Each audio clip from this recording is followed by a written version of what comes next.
Every column pertains to a pay date, and so the May 30 or 31st, I don't remember how many days are in May, pay date, the June 15th pay date that just passed, and the June 30th pay date coming up. So in this box, the check amount, which is your check amount after taxes, which will go over how to estimate your next check later. That's where that amount goes. They're in these boxes. So that's probably pretty self-explanatory. I have some extracurricular deposits that go into my checking account. So that's that box, just to keep a record of everything going into my checking account, but know where it's coming from. That's a personal preference thing. You can not use that. It wouldn't affect the sheet at all. You can keep it at, 0. The next box is expenses. So these are all of my bills that I will pay with this check. So you can break your expenses up into your pay periods, and then you know how much you need to pay out of each check, using this table. Um, and then if you need to move around payment due dates, whatever, if you're able to. But for the most part, most of my individual expenses are set every month, and it's probably the case for you if you have this set up as just your bills.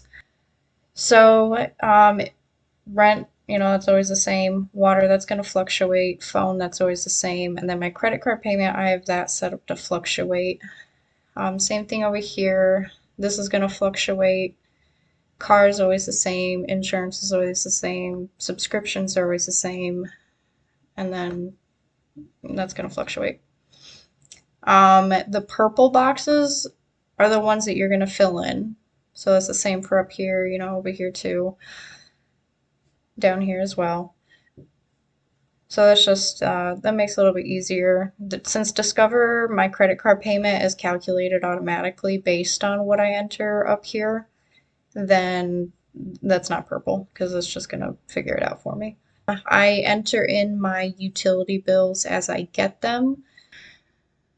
So if you notice over here, credit card expense is calculated as 40% of the remainder of a check after all expenses. Okay, if you look up here, you're going to see this crazy ass formula.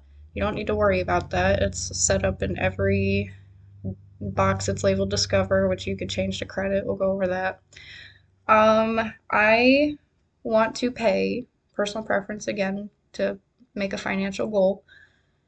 I want 40% of the remainder of my check after all my expenses to go towards my credit card. So what this number in here is coming up with, that 250, that is coming from 1200 minus 475 minus 60 minus 34, and then whatever that is, multiply it by 40%, and then we get 250. If I wanted to only use 10% of my check to pay towards my card, I wouldn't meet my minimum payment, but that's what it comes out to be. That's probably the scariest thing about this sheet is the credit card thing. So, and if you don't want to calculate your monthly payment based off of how much you have remaining from your check after all your other expenses, you could just erase this whole formula and just put in whatever your monthly minimum payment is. If you do just put your monthly minimum payment in this first box, it will not change for the rest of your minimum payments. You will have to go through and change that manually throughout the whole sheet. And then we get to expense total box. Pretty self-explanatory. It is everything in the expenses box totaled together, so I know what my expense total for the month was. Moving on to the green. So this remainder is the remainder in my checking account, or the remainder of my check after expenses. So it's just my check total up here minus my expenses is in this box. You can see that formula up here. Don't worry if you don't understand it. The one under that is how much of the remainder of my check I want to go towards savings. So I'm calculating 15% of my remainder goes towards savings. Again, that's a personal preference thing. You can always do 0. But if you don't want to do 0 and you don't want to do 15%, then you can, just like the Discover, it's calculated by a percentage, it's the same thing. So this is 15%, we could do 5%, we could do 50% of the remainder, but I am doing 15 for now. You can do whatever you're comfortable with or not at all. And then since we work tipped jobs, I got cash down here. So I count my cash after every shift and I add whatever was in this number. So today I came home, 51 was in here. I made $7 on my shift. So I put 58 because I can math. Boom. And then, so this is accruing during the pay period that this check comes from. So when I get paid on the 30th, I'm going to count that cash and I'm going to put the final amount in here. So, you know, if I'm digging into my cash every so often or whatever, I'm going to be spending it. But if I'm counting it every day, I'm going to know how much I've gathered total. And then if I count it at the end and I have, 50, I know I spent $8 of the cash. Again, personal preference thing, you don't have to do it. And then this is remainder in checking account plus cash. So this is this remainder, sorry. Okay, this one's a little complicated too, but don't worry about it. It's remainder minus savings, because we're putting that away, plus whatever we have after spending. So if we go up here, I had my remainder. This is a previous check. This is what I put towards savings, so we took that away from here. And then we added whatever we had after spending, because that's, the cash we're left with on the day we got paid. And then we start over. So I'm keeping track of how much cash I'm making per pay period.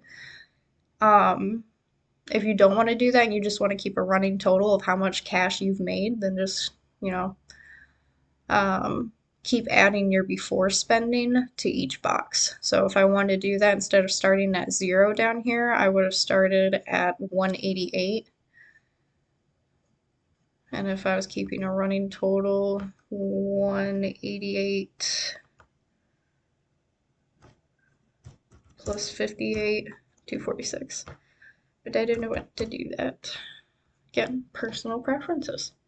I've set this sheet up where if you change any of the names of so any box labels, so I consider these labels because they're words and they're labeling what these numbers mean. You can change any of the labels and it'll change for the rest of the sheet, but you can only change it in this column, so this pay period, like specifically this one, the first one. You can change the other ones, but it's not going to change the rest of the sheet. If you change these ones, it's going to change the rest of the sheet. So you can see like over here, this box equals B14. That's the case for any box that says insurance. They all equal this box, which is pretty handy. If you want, if you have multiple credit cards, not just a Discover card, you can just put credit here. Boom, changes credit, change to credit, all the way down. If you have more than one subscription, you can just say subs. Just, and that actually goes the same for any of my payments that are the same every month, like, my rent, my phone, everything except for Excel and water. You see here it says $475 up here, but if we go to the next month's rent, it actually equals that cell, same as the rest of them. So if I move, my rent changes, or I want to see how that would impact the rest of my finances, then I could just change it in one spot and it changes it for everything, which is handy if, I'm moving or I want to plan long term. Yeah. So, and that's, same for a car. If my car payment goes away, what would happen then? Yeah, see, no car payment for the rest of the subsequent pay periods. So that's pretty handy. You don't have to change every single cell. Yeah, so same with the names. Don't have to change every single cell. So to estimate what you're going to get paid, you can do square hours times wage equals an amount, and then we'll take that amount, we'll add tips to it, and that's going to be gross check. And then we'll take gross check divided by 1.22 or whatever your tax rate is, or average is. It's not usually exact. You're not going to be able to find those numbers anywhere. You're just going to have to calculate them yourself. Gross check divided by that is going to get you your net check. So this is pulling out your taxes. And then when you find that, your estimated what that's a pretty good educated guess on what you're going to get paid. And then I usually will knock off $20, $30 just, for wiggle room and not get excited about having more money than I might actually have, even if it's $10, $20. So then I'll put that amount into here. So let's say square hours were 85. And let's say wage is 10. Okay, that's going to be 850.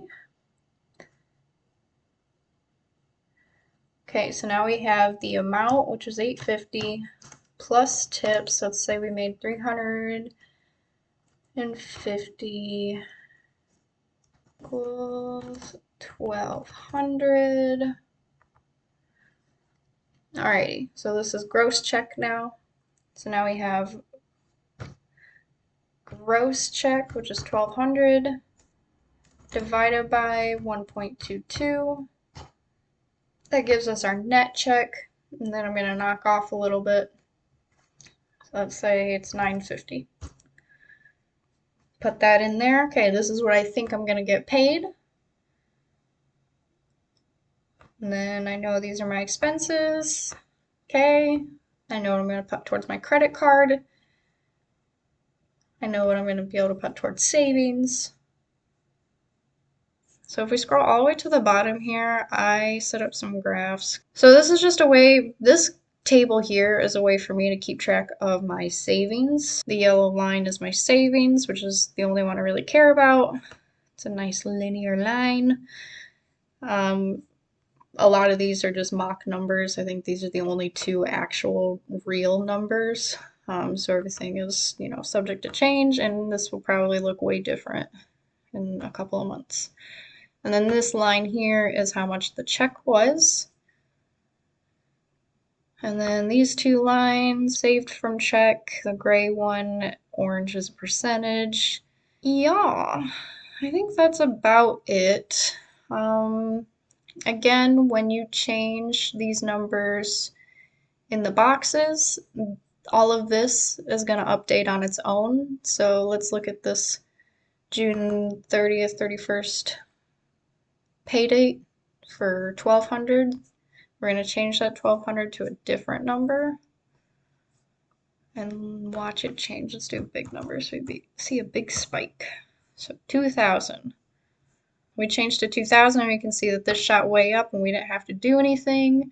This box changed to 2000. We didn't have to do anything. The rest of these changed. We didn't have to do anything. The rest of those lines changed. We didn't have to do anything.